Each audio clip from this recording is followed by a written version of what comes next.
Hello small engine folks. I'm going to show you guys today how to use a metric micrometer. So it's a little bit simpler than a standard micrometer because it measures in millimeters, and millimeters are smaller than inches. There's approximately, I think, around 20, maybe 25 millimeters to an inch, which means you only have to go out to the nearest thousandth place rather than 10,000th place. So kind of one less step on these guys. So again, we're going to measure the outside diameter of a socket here. So using your thimble or the ratcheting knob on your thimble, we'll just continue to tighten it until we get that diameter, until it's reasonably tight or till it just sticks basically. Looks like right about there. Okay, so to do this then, we start out by reading the back of it. Okay, so the back of it, it says 0 to 25 millimeters, so we know that this one starts at 0. Okay, so we can have 0.000.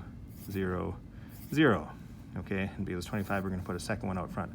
Notice we're only going to the thousandths place instead of the 10,000th place, like within the standard micrometer, and that's millimeters. Okay, the next thing we're going to read is the barrel. Okay, so we're going to read the number right off the barrel, which is 20.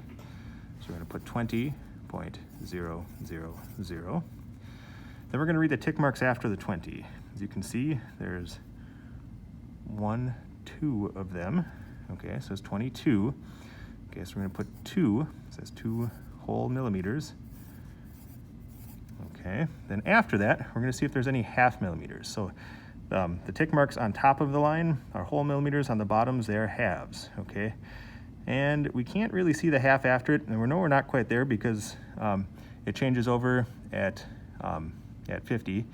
Okay, so we're definitely can't see it. So that line we're going to leave blank. Okay, if there were a half millimeter, we'd simply put a 5 in the tenths place there, but there's not, so this is just an all zeros line in this case. Okay, then we read the barrel.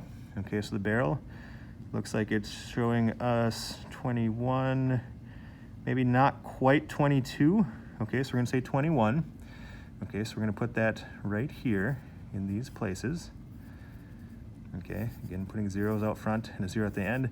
And just like in our standard micrometers, this last row here is an estimate. So if we look at the line there, it's almost a 22. So we're going to say that's probably 0.9, so 9/10 of the way there. So we're going to put a 9 in that last column as an estimate, add our zeros in, then add them up. So we have 9, a bunch of zeros in 1, a bunch of zeros in 2, carry our point down, 2, 2, we have 22.219 millimeters, and that is the outside diameter of the socket.